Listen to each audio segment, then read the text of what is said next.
강의를 새로 시작하겠습니다. 자, 책상에 와주세요. 네, 강의 시작하겠습니다. 24장입니다. 지금 우리가 아브라함 이 땅을 산 장면을 23장에서 우리가 생각을 했는데요. 아브라함이 땅을 산 곳은 이곳입니다. 이곳.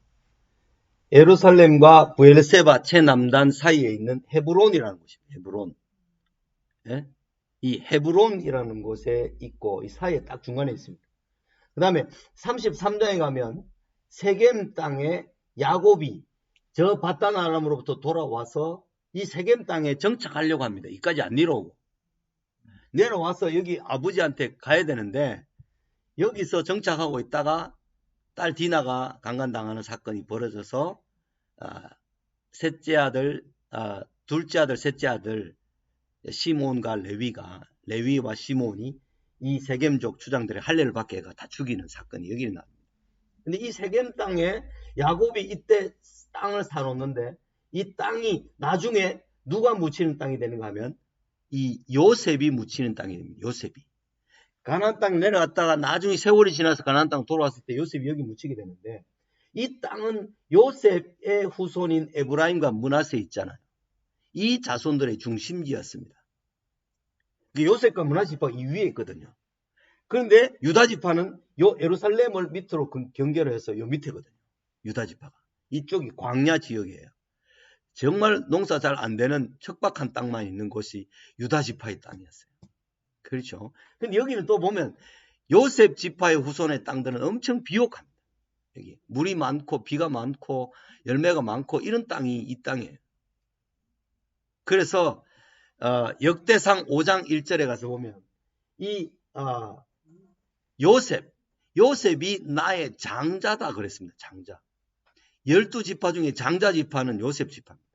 그런데 유다 지파에게서는 왕권이 유다 지파로 이어집니다.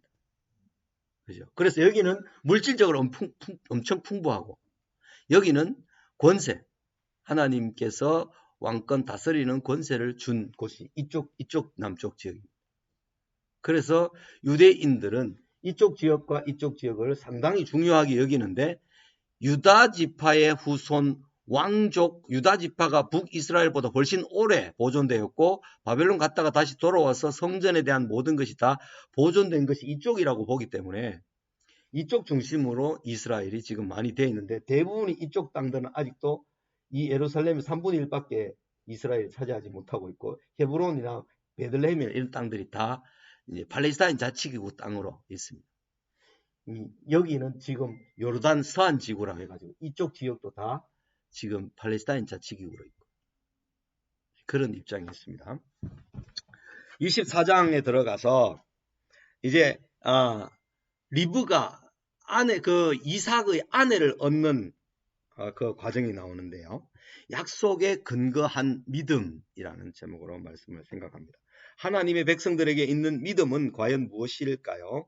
믿음으로 하는 행동들을 보면 어떤 경우에는 무모해 보이기도 하고 어떤 경우에는 너무나 생생한 하나님과의 교통을 보여주기도 합니다.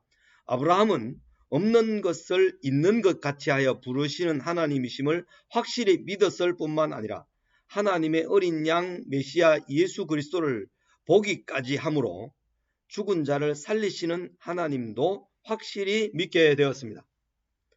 아브라함이 가진 믿음의 두 가지 딱 여러분이 말할 수 있어야 됩니다. 로마 4장 17절이다. 죽은 자를 살리시는 하나님, 없는 것을 있는 것 같이 하여 부르시는 하나님. 이 두 가지는 여러 번 강조되는 거니까요. 믿음의 내용에 있어서 아브라함의 믿음의 내용이 그것이었다. 분명히 알아야 됩니다. 반드시 사라를 통해서 후손을 주실 것을 믿었기 때문에 반드시 내 고향, 내 족속에게로 가서 내 아들 이삭을 위하여 아내 택하기를 기뻐하였습니다. 그것은 아브라함이 믿음으로 믿음에 이르렀다는 것을 증언해 줍니다. 그러니까 아브라함이 아들을 결혼시켜야 될 경우에 될 때 아들 이삭이 벌써 40이 넘었고 한참 나이가 많이 됐을 텐데 그때 아들을 위하여서 며느리를 이 가나안 땅에 있는 여인을 구하지 않고 자기가 나온 그 바단 아람, 그죠?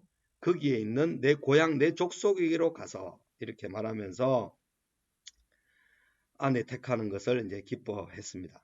이제 며느리 택하는 거죠. 아브라함이 며느리를 굳이 900km나 멀리 떨어져 있는 고향 바단 아람에 가서 찾기를 바랬을까? 이 하란 지역이죠. 그 위에 이전에 아버지가 돌아가셨던 그 지역.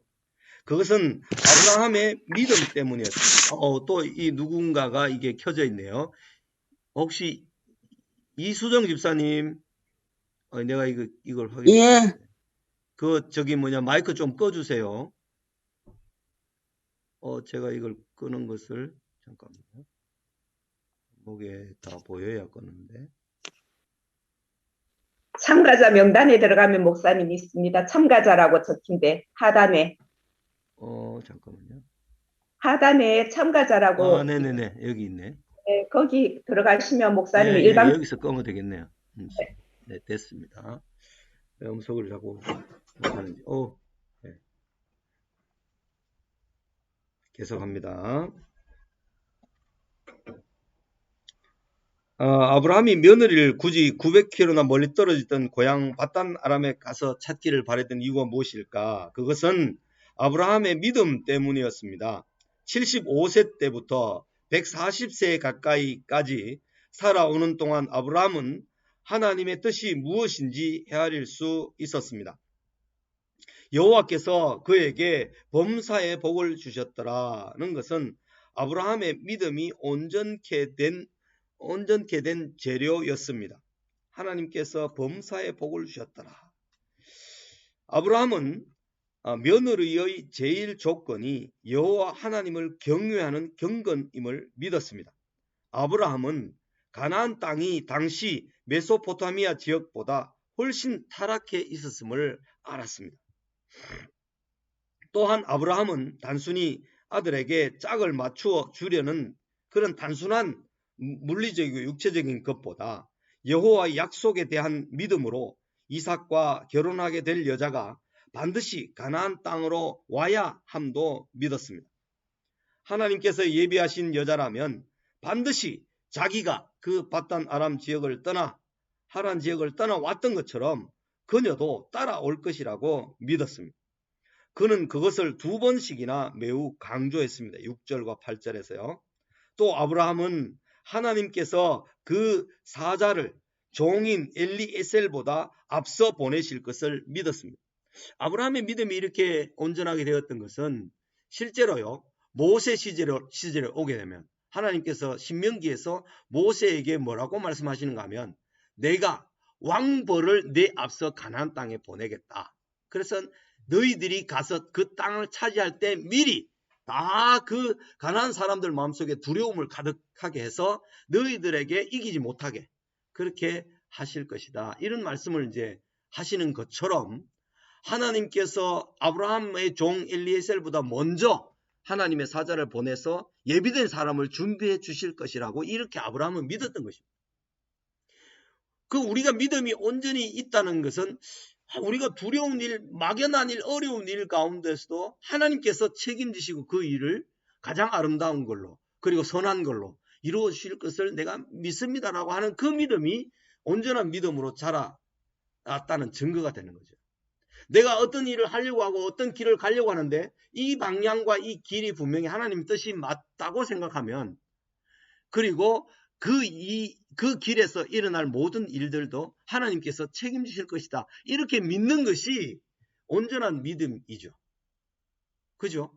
그 방향이 맞는데 그 길로 가면서도 그 길에서 일어날 모든 일들에 대해서 두려워서 나는 못 가겠다. 이러면 그 방향과 길에 대한 확신도 없을 뿐만 아니라 하나님께 대한 확신도 없고 그 모든 과정에서 일어날 일들에 대해서 하나님께서 책임지신다는 믿음도 없게 됩니다. 그 믿음은 다 동일한 것입니다. 하나님의 말씀에 근거해서 하나님의 의와 하나님의 은혜에 근거해서 그 길로 가고자 하면 가는 과정에 있는 모든 것들을 하나님께서 열어주시고 해결해 주시고 담당을 해 주실 것이다 하는 그게 이제 믿음이죠. 이런 세 가지요. 아브라함의 이런 믿음은 여호와 하나님의 약속의 말씀에 근거한 것이었습니다. 그것은 7절에 보면 내게 맹세하여 이르시기를, 하나님께서 아브라함에게 맹세하여 말씀해 주시기를 이 땅을 내 씨에게 주리라 하셨으니, 그러니까 이 가나안 땅, 이 땅에 대해서요, 서쪽은 이 지중해 이 요르단 강이 있고 이 땅을 하나님께서 아브라함의 후손들에게 주시겠다 약속했기 때문에 이 북쪽에 있는 하란 쪽에 있는 거기에 덜 타락한 자기 고향이었던 그곳에 가서 이쪽으로 데려오는 것이 좋겠다라고 믿었던 것은, 여기에는 그만큼 더 타락해 있고 여기에는 덜 타락해서 고향에 가서 하나님께서 예비하신 사람을 찾도록 하겠다, 이렇게 나름대로 아브라함이 그 믿음을 가지고 작정을 했던 거죠. 생각을 해서 갔는데 아니나 다를까 하나님께서는 그 모든 길들을 다 예비해 주셨던 것이죠. 우리도 살면서 그런 경우가 있잖아요. 이건 내가 생각할 때는 좀 무모한 것 같은데 하나님 약속의 분명한 말씀과 약속을 가지고 내가 순종하면서 가는 거죠. 가면 하나님께서 그곳에서의 우리의 삶을 열어주시는 것을 경험하게 되는 것입니다. 아브라함은 종 엘리에셀에게 자신의 허벅지에 손을 넣고 맹세하게 했습니다. 허벅지에 손을 넣었다는 말은 자기 아래 이게 환도뼈 있죠. 이 아래 맹세하는 것은 목숨을 걸고 맹세하는 것입니다. 그죠? 그것은 능력과 권위에 대해서 온전히 복종한다는 의미를 가진 행위입니다. 아브라함은 모든 믿음은 7절에 그가 그 사자를 너보다 앞서 보내실지라는 말에 담겨 있습니다.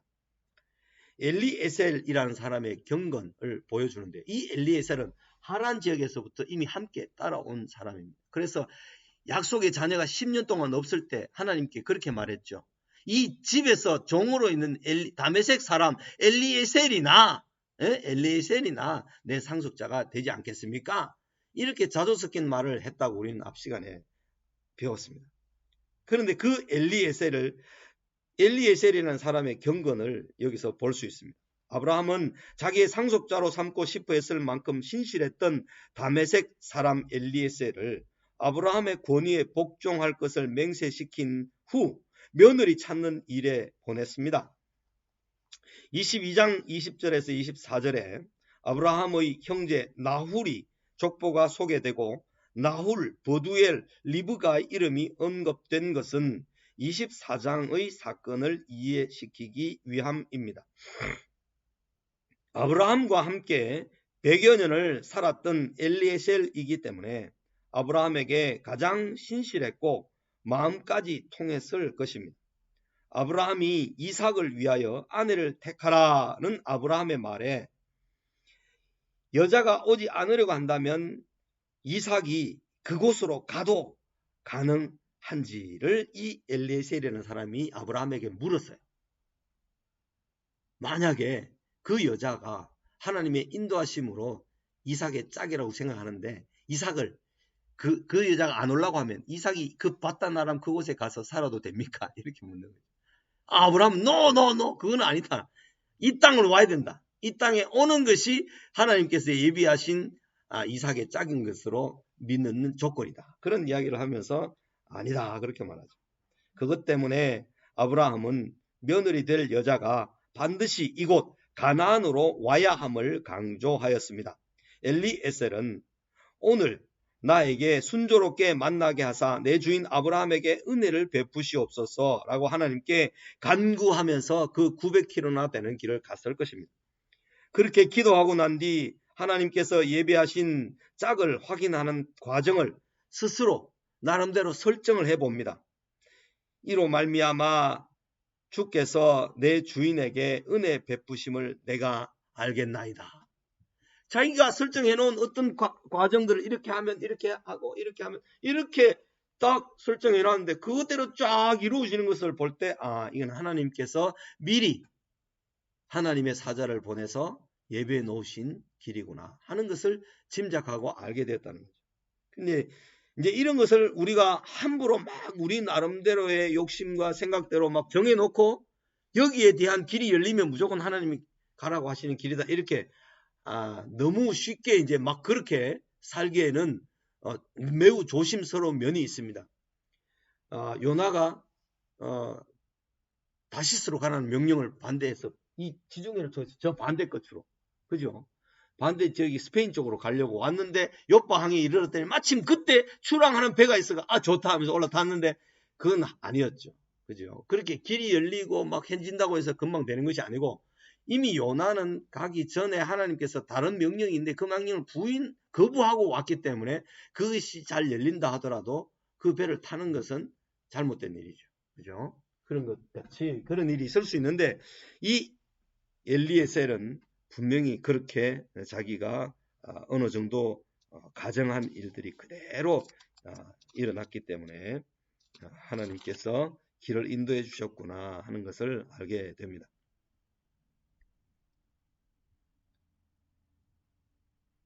여기 24장 13절 그 이하에 보면 이제 엘리에셀이 하나님께서 이 여자를 내게 보내주셨고 이삭의 짝으로 주셨구나 하는 사실을 확인하게 되는 과정이 이제 쭉 있는데요.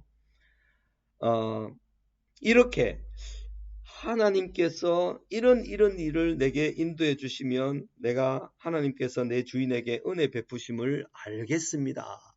그렇게 말했던 것을 보면 엘리에셀의 믿음이 어떠했는지, 엘리에셀의 경건한 삶이 아브라함을 본받아 그 아들 이삭을 본받아 이삭을 제단에 번제로 드리러 갈 때 엘리에셀이 같이 갔을지도 모르겠습니다. 종과 함께 그 모리아 땅에 있는 데까지 갔으니까. 왜냐하면 제일 신실하고 충성된 상속자같이 여기는 종이 엘리에셀이었기 때문에 아마 그랬을 것이다. 엘리에셀은 친절과 배려를 염두에 두고 주인의 며느리감을 찾았습니다. 친절과 배려심. 엘리에셀은 자기와 자기 낙타에게 물을 공급한 리브가를 묵묵히 주목하여 보며 여호와께서 과연 평탄한 길을 주신 여부를 알고자 했습니다. 그리고 나서 확신하게 되었고 가져간 선물들을 그녀에게 주었고 그녀의 신분을 물었고 그녀의 대답을 듣고 즉시 머리를 숙여 여호와께 경배하고 이르되 나의 주인 아브라함의 하나님 여호와를 찬송하나이다. 나의 주인에게 주의 사랑과 성실을 그치지 아니하였사오며 여호와께서 길에서 나를 인도하셨습니다. 라고 고백했습니다. 이 사랑과 성실이라는 말은 인자와 진리라는 말입니다. 하나님의 성품을 나타내는 말로서 항상 인자와 진리 이것은 짝으로 나옵니다.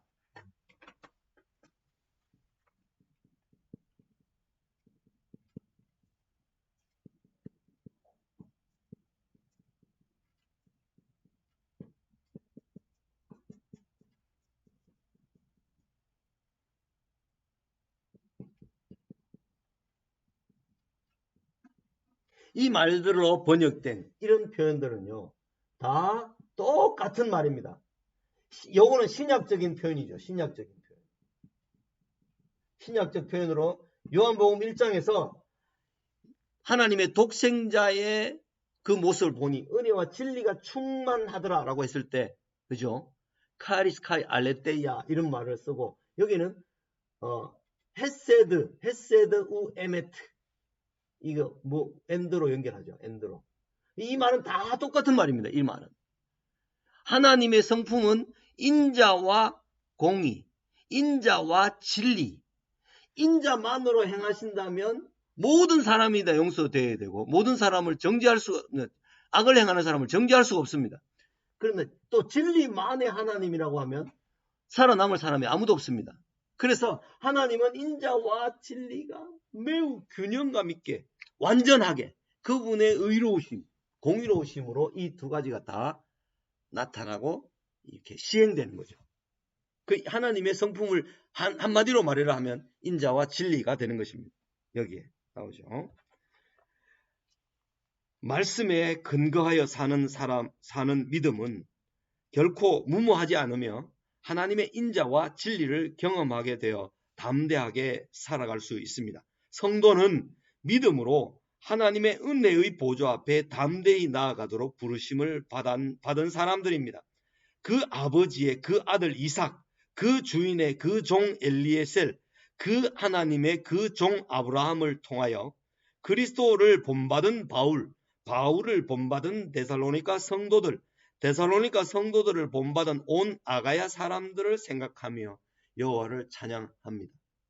우리는 그리스도의 본을 따라 사는 사람들입니다. 그리스도를 본받아 모든 사람들에게 본이 되어야 되고, 모든 사람들이 우리를 본받아 그 본을 본받아서 본이 되고, 그 본이 된 사람들이 또 많은 사람들에게 본보기가 되어주는 이런 삶이 되어야 그리스도인들이 합당하게 사는 것입니다. 데살로니가 전서에 보면 본이 되어라는 말이 많이 나옵니다. 그래서 그리스도의 본을 받은 바울의 본을 받은 데살로니가 사람들, 데살로니가의 사람들의 교회 사람들의 본을 받은 온 아가야 지방 사람들, 이렇게 이어져서 그 본을 받았다는 표현이 많이 나오는데요. 우리의 믿음은 결국은 하나님의 약속에 근거한 믿음이 되어야 된다는 거죠. 아브라함이 며느리의 제일 조건이 여호와를 경외하는 자여야 된다. 그 다음에 며느리가 반드시 가나안 땅으로 와야 된다. 그 다음에 하나님께서 그 종인 엘리에셀보다 먼저 앞서가서 미리 다 준비해 놓으실 것이라는 사실을 믿었습니다. 왜냐? 아브라함에게 이 땅을 너와 내 후손에게 주리라 약속하신 그 약속을 붙들고 있었기 때문에 하나님은 반드시 이 약속의 땅으로 와서 살아야 된다 하는 것을 아브라함이 엘리에셀에게 고집하며 주지시켰고 확신시켰던 것입니다. 자, 그 다음으로 넘어가서 24장 28절 그 이하로 갑니다. 28절 이하로.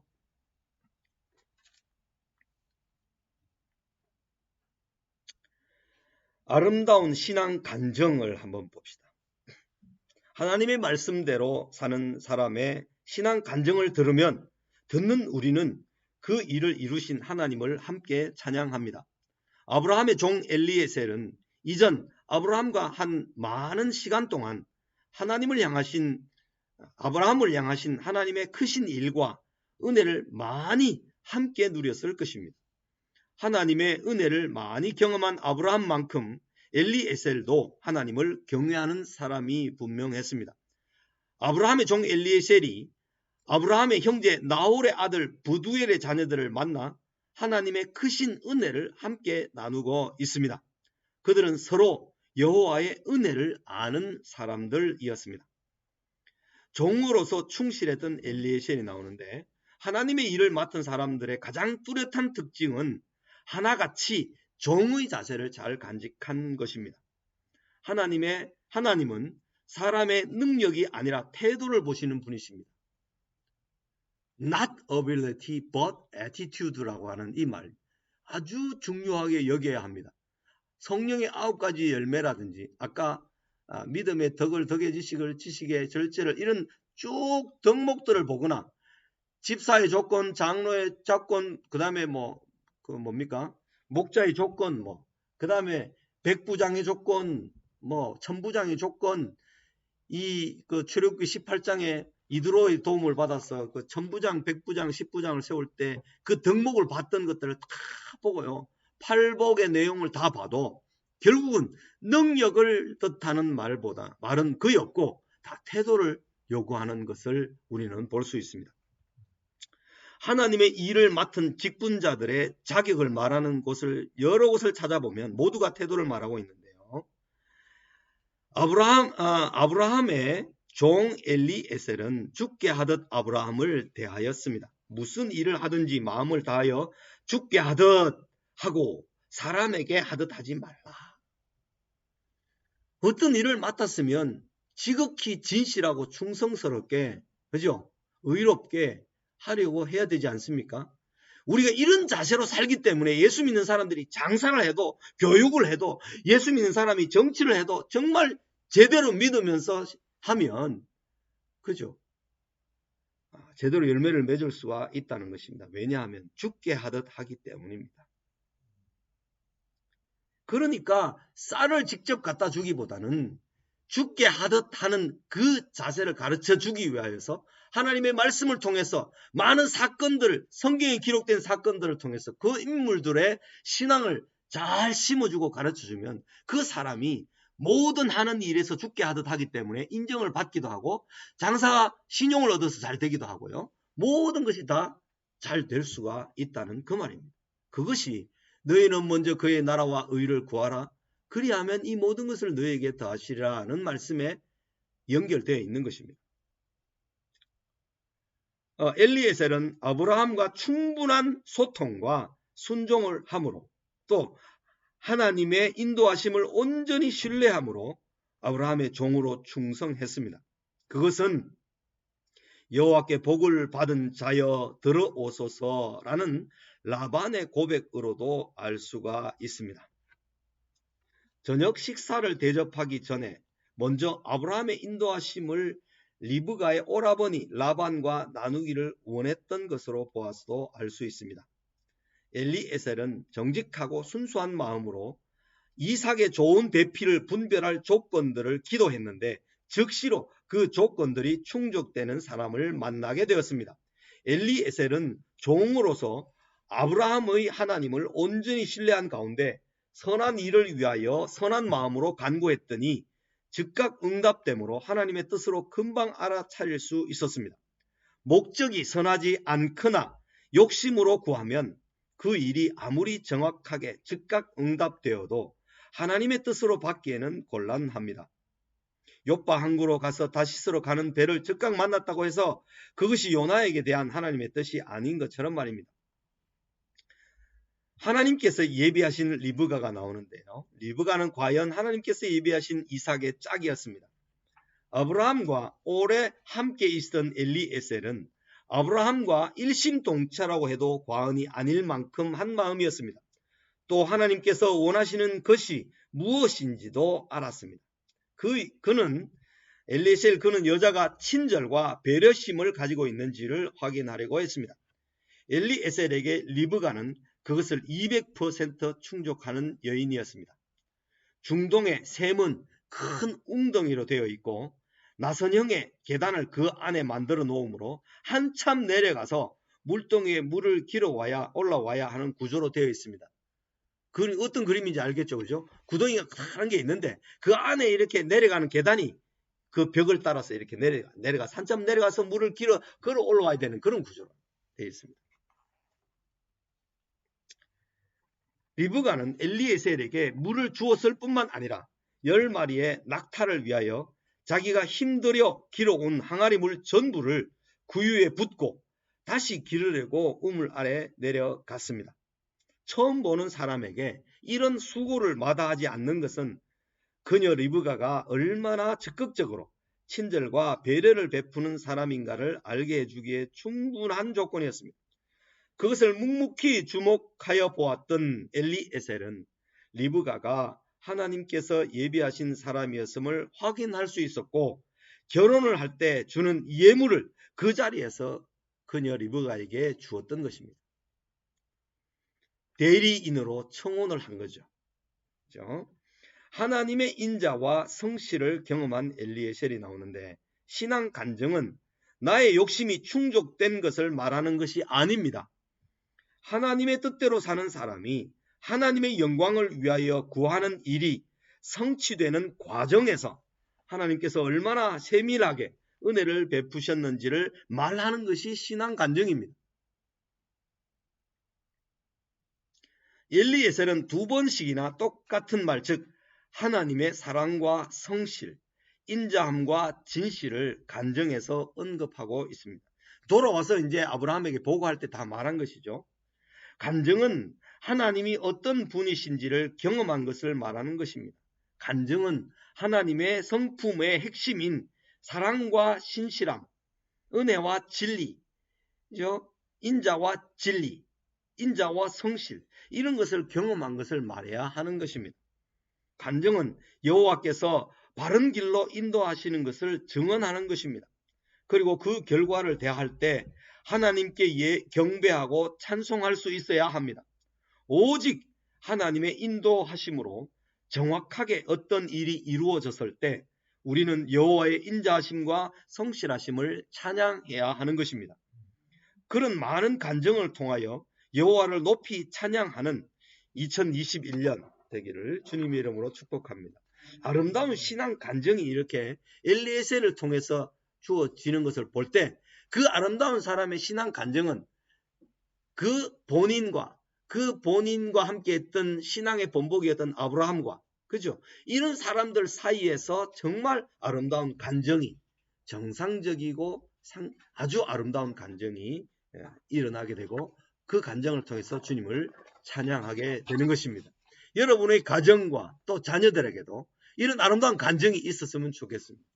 저도 아직 딸이 이제 아직 결혼을 앞두고 있고 결혼을 해야 되는 딸이 있는데 어떻게 하나님께서 리브가와 같은 짝을 또는 뭐 그죠?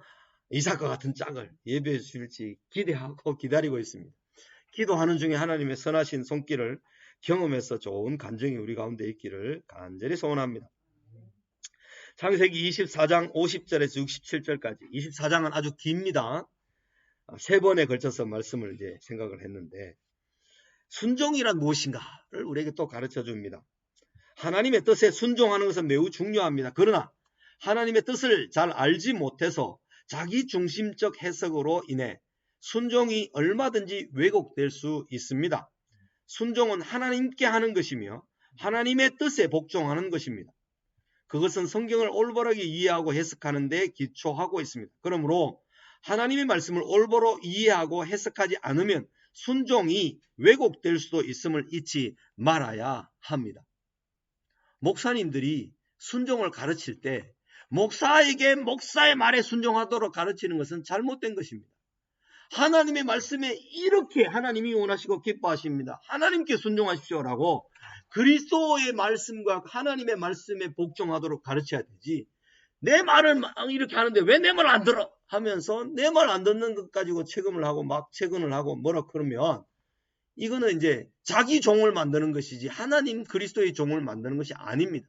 우리가 제자와 사역을 하거나 어떤 사람을 양육하거나 할 때 항상 주의를 해야 되는 것은 내 제자를 키우는 것이 아니라 주님의 종, 주님의 제자를 우리가 보살피고 돕는 것이다. 이렇게 이해를 해야만 되지. 내가 떠나더라도 그 사람이 언제든지 내가 없더라도 하나님의 말씀에 사로잡혀서 주님의 종으로 역할을 해야 된다. 이런 태도로 일을 해야 되지. 내 말을 안 듣는다고 내 명령에 태도가 불손하다고 뭐 그러면서 자꾸 윽박지르는 것은 지도자의 올바른 자세가 아닙니다. 하나님은 절대로 우리를 윽박질러서 보내거나 하지 않습니다. 모세를 부르실 때 밀당을 하시는 것을 보십시오. 모세가 거부를 3번씩 4번씩 해도 하나님은 계속해서 설득하시고 또 다가오시고 또 다가오십니다. 불평하고 물러서고 아이고 하나님 저 못합니다. 안 되겠습니다. 그렇게 하더라도 하나님 또 설득하시고 설득하셔서 하시지. 야, 너 꼼짝 마. 너 다리 부러뜨려. 그러면서 밀어붙이시는 분이 아니란 말이죠. 순종의 참된 의미가 뭔가? 라반과 버두엘의 순종이 나옵니다.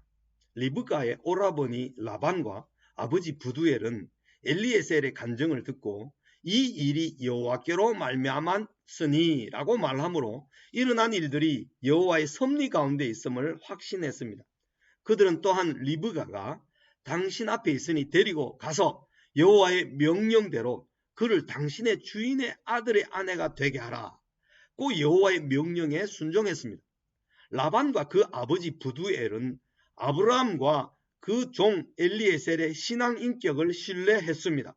아브라함과 엘리에셀의 인격과 신앙은 일치되어 있었습니다. 그러므로 900km나 떨어진 곳에서 온 처음 만난 엘리에셀을 온전히 신뢰할 수 있었습니다. 여호와께로부터 말미암은 일이 아니라고 부정할 만한 티끌만큼의 여지도 없었습니다.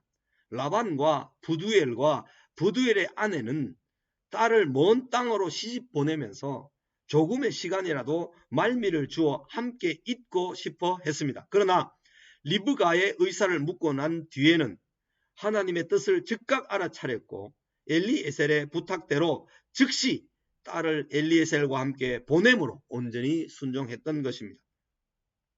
그들의 순종은 리브가를 축복하는 말에서도 확인할 수 있습니다. 우리 누이여 너는 천만인의 어머니가 될지어다. 내 씨로 그 원수의 성문을 얻게 할지어다. 승리를 말하는 거죠. 승리. 그죠? 이 말은 이삭을 번제로 바친 아브라함의 믿음을 확인하신 하나님께서 아브라함에게 주신 약속과 똑같은 말이었습니다. 그 오라버니와 그 아버지 어머니가 리브가에게 축복하는 말이 하나님의 입으로부터 말미암아 나온 것이로구나 하는 것을 알 수가 있습니다. 하나님께서 리브가를 통해 하나님의 뜻을 이루실 것을 그들에게도 확인해 주셨던 것입니다. 엘리에셀의 순종이 나옵니다. 엘리에셀은 라반과 부두엘의 말을 듣고 다시 한번 땅에 엎드려 여호와께 절하고 경배했습니다. 매우 정확하게 이루어지는 하나님의 인도하심을 보면서 그는 하나님께 경배하지 않을 수 없었습니다. 엘리에셀은 리브가의 오라버니 라반과 그녀의 어머니에게도 가져온 보물을 아브라함의 명대로 잘 전달함으로 순종했습니다. 하나님의 뜻이 확인되자 엘리에셀은 그 다음날 아침에 즉시 하루도 지체하지 않고 즉시 아브라함에게로 돌아가겠다고 말했습니다. 리브가의 가족들은 며칠 또는 열흘 정도 함께 머물도록 부탁했으나 엘리에셀은 나를 만류하지 마소서. 여호와께서 내게 형통한 길을 주셨으니 나를 보내어 내 주인에게로 돌아가게 하여 주십시오. 라고 분명하게 말했습니다. 900km를 가려면 하루에 40km를 걸어도 20일이 걸립니다. 그죠? 그러니까 그 길을 속히 돌아가야만 했던 것입니다. 벌써 온 지가 20일이 지났을 테고 또 돌아가면 20일이 지나서 이제 그래 되니까 하나님의 뜻이 여기 어디입니까? 리브가의 집에 머무는 것은 하나님의 뜻이 아님을 분명히 알았기 때문에 엘리에셀은 리브가를 데리고 지체 없이 출발해 가나안 땅으로 돌아온 일에 순종했습니다. 즉시 돌아오지 못하고 며칠을 첩의 장인의 집에서 머물렀던 레위인에게 일어난 엄청난 사건을 사사기 20장에서 우리는 보지 않습니까? 사사기 19장 4절에서 9절과 그 이후에 베냐민 지파와 나머지 전체 이스라엘과의 동족 상잔까지 이어지는 심각한 일은 하나님의 뜻을 분명히 확인한 후 신속하게 순종하는 일이 얼마나 중요한지를 일깨워 줍니다. 오늘 본문에서 엘리에셀이 신속히 돌아가는 것이 하나님의 뜻에 순종하는 것임을 확인할 수 있었던 결정적인 증거는 바로 리브가의 말입니다. 바로 저도 따라가겠나이다 라는 리브가의 간결한 대답이었습니다. 낙타 10필은 많은 은근 폐물을 싣고 낙타가 뭐 말처럼 달려갑니까? 천천히 가죠. 그죠? 사람도 걸어가는 거죠. 뛰어가는 게 아니죠. 리브가를 섬길 여종들과 호위병들과 리브가가 탈 낙타까지 모두 계산해서 순종함으로 준비된 낙타들이었습니다. 리브가와 이삭의 순종이 나옵니다. 리브가는 친절하고 배려심이 많았을 뿐만 아니라 민첩하고 하나님의 부르심에 즉각 순종할 줄 아는 여인이었습니다. 이삭은 하나님을 항상 묵상했던 사람이 분명합니다. 자기가 죽임을 당할 때 소년 시절에도 아버지께 순종했고, 그러니까 아버지가 그 먼 길을 엘리에셀을 보내서 데려오는 그 여인이 자기의 배필인 것을 확실하게 믿었던 것입니다. 엘리에셀이 이삭에게 다녀온 모든 일을 전해 주었을 때, 이삭에게 바단 아람에 다녀온 모든 일을 전해 주었을 때 이삭은 하나님의 인도하심을 찬양하고 감사했을 것입니다. 이삭이 즉시 리브가를 인도하여 그의 어머니 사라의 장막으로 드리고 그를 맞이하여 아내로 삼고 사랑하였습니다. 그것은 하나님의 인도하심에 대한 즉각적으로 순종한 것이었습니다. 이삭은 그의 어머니를 장례한 후에 리브가로 말미암아 큰 위로를 얻었습니다. 하나님 앞에서 경건하게 사는 사람들은 하나님의 뜻을 알아차리는 데에도 민첩하고 그것을 알게 되었을 때 즉각적으로 순종합니다. 이것이 경건한 사람들의 삶인 것입니다. 순종이란 무엇인가? 약속의 말씀이 근거로 되어 있어야 되고 그 약속의 말씀을 이루는데 하나님께서 순적한 길을 주실 때 즉각적으로 순종하는 이런 것을 우리에게 보여줍니다. 아브라함이 자기 아들 바치라는 그 명령은 매우 어려운 명령이었음에도 불구하고 다음날 아침에 바로 새벽에 출발합니다. 리브가도 엄마 내가 이제 헤어지면 900km나 되는 이런 900km가 몇 리입니까? 리로 말하면 뭐 40km로 4km가 10리니까 그렇게 따지면 뭐 1000리가 넘죠. 뭐 400km가 1000리니까 뭐 2000리 넘죠. 그 먼 길을 가면 이제 옛날에는 오기가 힘든 거죠. 끝이죠 이제. 좀 더 어머니와 인사 나누고 좀 친정해서 좀 더 머무르고 싶겠지만 그 다음날 바로 가자 하면서 가는 거죠. 이런 믿음들을 보면 경건한 사람들의 순종과 믿음이 어떤 것이다. 조금 알 수가 있는 것입니다. 25장으로 넘어가서 1절부터 18절까지 읽고 마치도록 하겠습니다. 아브라함이 가나안에 묻히게 됩니다. 하나님의 특별하신 목적으로 부름받았던 아브라함이 12장에서 25장까지 아브라함의 생애가 끝나는 거죠. 이 땅에서의 명을 다하고 주님 품으로 돌아갑니다. 그때 나이 175세였습니다. 그때 이삭의 나이는 75세였겠죠. 이삭은 40세에 결혼하여 60세에 에서와 야곱을 낳았기 때문에 아브라함은 죽기 전 15년 동안 에서와 야곱을 보았습니다. 처음 아브라함을 부르실 때 하나님께서 약속하신 것은 너로 큰 민족을 이루고 네게 복을 주어 내 이름을 창대하게 하리니 너는 복이 될지라는 것이었습니다. 하갈이 이스마엘을 낳고 아브라함으로 이름이 바뀌고 난 뒤에는 이는 내가 너를 여러 민족의 아버지가 되게 함이니라는 내용으로 변하였습니다. 아브라함의 후처 그두라의 후손들이 여기에 언급됩니다. 아브라함의 후처 그두라와 언제 결혼했는지는 알려지지 않았지만 하갈 사건이 있었기 때문에 사라의 생전은 아니었을 것입니다.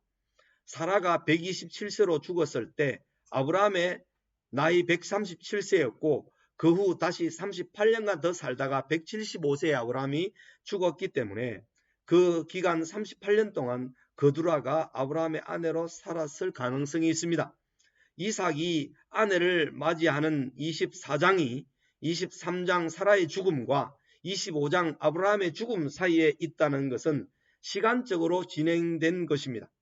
사라가 죽고 137세 이후에도 어떻게 이렇게 그두라를 통해 많은 자녀를 두게 된 것은 창세기 17장 5절에서 말씀하신 하나님의 뜻이 이루어지는 것입니다. 많은 번성하게 하겠다.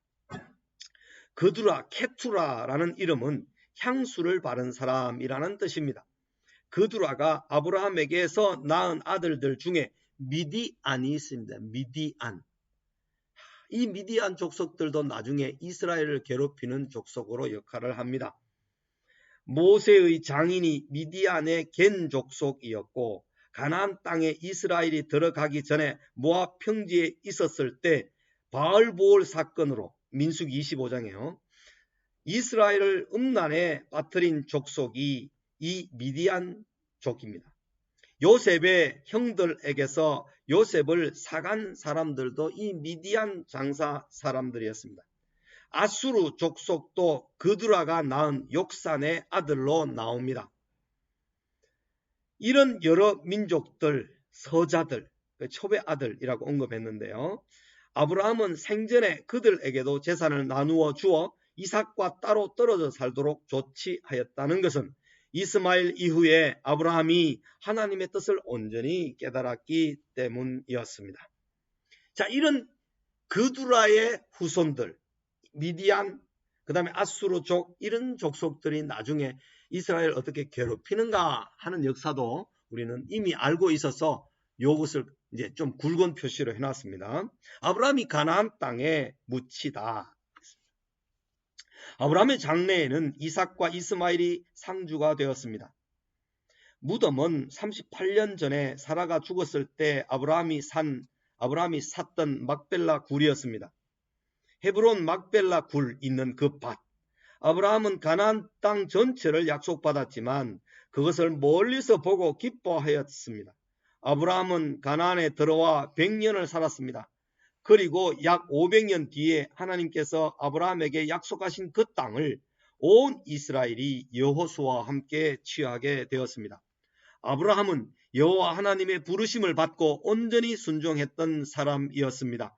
그의 믿음이 약하여졌을 때에도 있었지만 그는 하나님 앞에서 살았으며 하나님께서 약속하신 모든 것을 그분의 때를 따라 온전히 이루실 것을 믿었습니다. 신약에는 아브라함의 믿음이 매우 많이 소개되는데요. 아브라함은 유대교와 이슬람교, 기독교 모두에서 믿음의 조상으로 불립니다. 그러나 하나님께서는 이삭의 후손을 통하여 참 아브라함의 후손을 만드셨고 예수 그리스도에게로 연결되며 곧 영적 이스라엘인 모든 이방인들 교회까지 연결되어 교회가 복이 되게 하신 것입니다. 자, 이 연결을 우리는 잘 연결해야 됩니다. 아브라함, 이삭, 야곱, 그 다음에 나중에 이스라엘 12지파들, 그 12지파가 나라를 이루죠. 그 육적인 이스라엘이 어디로 연결됩니까? 영적 이스라엘로 연결됩니다. 영적 이스라엘은 교회로 연결되어서 교회에 속해 있는 예수 그리스도를 영접한 모든 사람들이 다 하나님 나라를 상속받게 되는 것입니다. 이것이 아브라함과 그의 후손들에게 약속하신 하나님의 뜻이 되는 것입니다. 그래서 아브라함의 후손이라고 한 것은 제가 이 교재의 제일 앞부분, 그죠? 제일 앞부분에 배경을 말할 때 창세기 1장에 있는 말씀 제일 1페이지, 2페이지죠. 거기에서 말할 때 제가 교재 앞부분, 제일 앞부분에 도표 나와 있는 것의 2페이지를 보면 2페이지 한가운데 창세기에 나타난 메시아에 대한 주요 예언들이 있습니다. 제일 앞에 2페이지 보십니까? 2페이지 한가운데 그 창조, 타락, 대홍수 요 작은 표 밑에 창세기에 나타난 메시아의 요런 도표 밑에 있는 거 있습니다. 여기에 보면 여자의 후손, 아브라함의 후손, 유다의 자손, 예수 그리스도 이렇게 연결되어 있는 것이 나오죠. 그러니까 아브라함의 자손은 결국 예수 그리스도로 연결되는데 갈라디아서 3장 16절을 보게 되면 구체적으로 알 수 있습니다. 이것은 한번 찾아보겠습니다. 갈라디아서 3장 16절. 3장 16절에 있는 곳은 항상 중요한 구절들이 많이 있습니다. 요한일서 3장 16절도 중요하고 갈라디아서, 로마서 다 중요한 구절들이 있는데요. 갈라디아 3장 16절에 보면 이 약속들은 아브라함과 그 자손에게 말씀하신 것인데 여럿을 가리켜 그 자손들이라 하지 아니하시고 오직 한 사람을 가리켜 내 자손이라 하셨으니 곧 그리스도라 이렇게 말씀을 했습니다. 그러니까 아브라함의 자손이라고 단수를 써서 아브라함의 씨 이런 말을 썼을 때는 바로 예수 그리스도를 예언한 것이다. 그렇게 신약 성경에서 바울은 해석하고 있는 것입니다. 우리 다시 25장 넘어가서요. 아브라함이 가나안에 묻히다 하는 그 페이지 37페이지로 돌아와서 마무리합니다. 이스마엘의 후손들이 나오는데요. 아브라함에게 있어서 이스마엘, 그 다음에 그 하가를 통한 이스마엘, 그두라의 후손들, 또 이제 이삭의 후손들, 이 후손들을 보는 것이 중요한데, 아브라함이 죽은 후에 하나님이 그의 아들 이삭에게 복을 주셨고 라는 말씀을 기록하고 난 뒤에 이스마엘의 족보가 기록되는 것은 이삭이 아브라함의 혈통을 잇는 유일한 상속자임을 분명하게 해줍니다. 이삭은 이스라엘 남부 네게브 지역의 브엘 라헤로이 근처에 거주하였습니다. 이 척박한 땅에 거주한다. 그리고 부유한 돈이 많이 돌아다니는 땅에 거주한다. 하나님의 백성들은 돈이 많이 있는 곳보다는 척박한 땅에 사는 것이 족장들의 삶의 태도였다 하는 것을 볼 수 있습니다. 흥청망청 돈을 마음대로 쓰고 활락 가고 그리고 돈이 많이 돌아다니는 곳에 너무 이제 어릴 때부터 자라게 되면 거기에 있는 사람들의 의식과 습관을 그대로 따라가기 때문에 족장들에 다녔던 그 족장들의 길은 이 이스라엘 이 브엘세바에서 헤브론을 거쳐서 예루살렘을 거쳐서 베델을 거쳐서 이 세겜을 거쳐서 이를 올라가는 이 길들은요, 족장들의 길은 모두 이 팔레스타인 지역의 가장 높은 지역입니다. 산지들입니다. 이삭은 이스마엘 후손들은 하윌라에서부터 아수르로 통하는 애굽 앞 수르까지, 여기 낮은 지역이죠. 이쪽 지중해 쪽 낮은 지역, 이쪽으로 많이 흩어져 살았습니다. 그곳은 이스라엘 남부 시나이 반도 지역과 아라비아 지역입니다. 이 후손들은 나바테아족으로 알려져 있는데 이스마엘에게도 12아들이 있었습니다.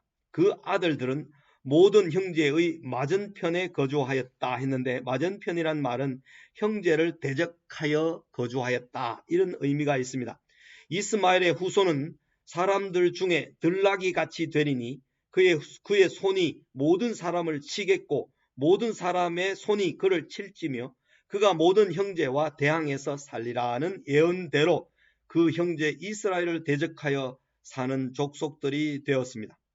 이스마엘은 137세에 죽습니다. 완전한 인간이 있을 수 없습니다. 그러나 하나님 앞에서 오롯이 믿음으로 살았던 아브라함은 우리가 본받아야 할 믿음을 보여준 대표적인 인물입니다. 그 아브라함의 생애가 25장에서 끝이 납니다. 이렇게 해서 우리는 한 위대한 족장, 그죠? 한 대단한 인물이었던 족장 아브라함. 그러나 그 대단한 인물도 얼마나 사소한 일에, 작은 일에 약하고 떨었고 두려워했고 믿지 못했던 그런 약한 점들을 많이 보여주었는지를 우리는 공부했습니다. 우리도 아브라함과 동일한 믿음을 가지고 있으면서 아브라함과 동일하게 약하고 두렵고 떨면서 살 것입니다. 그러나 우리가 마이너 리그에 속한 사람이 아니라 하나님께서 우리를 주목하시고 눈동자처럼 그의 친아들처럼 돌보시는 가운데 살기 때문에 우리가 좀 못 살아도, 좀 못생겼어도, 좀 힘들어도 우리가 메이저 그룹에 속해 있다는 사실을 알고 하나님과 교통하면서 살아가면서 날마다 승리하는 그런 하나님의 은혜 가운데 사는 삶이 되기를 간절히 기도합니다. 우리가 한번 기도하고 오늘 강의를 마치도록 하겠습니다.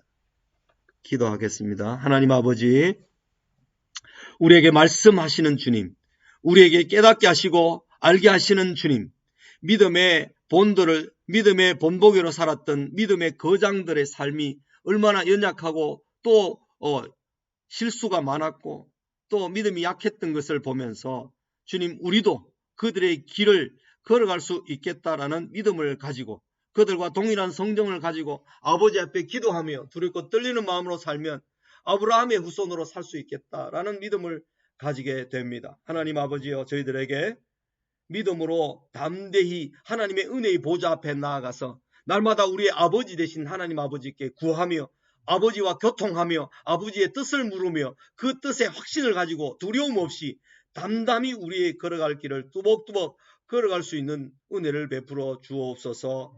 예수님 이름으로 기도 올려옵나이다. 아멘.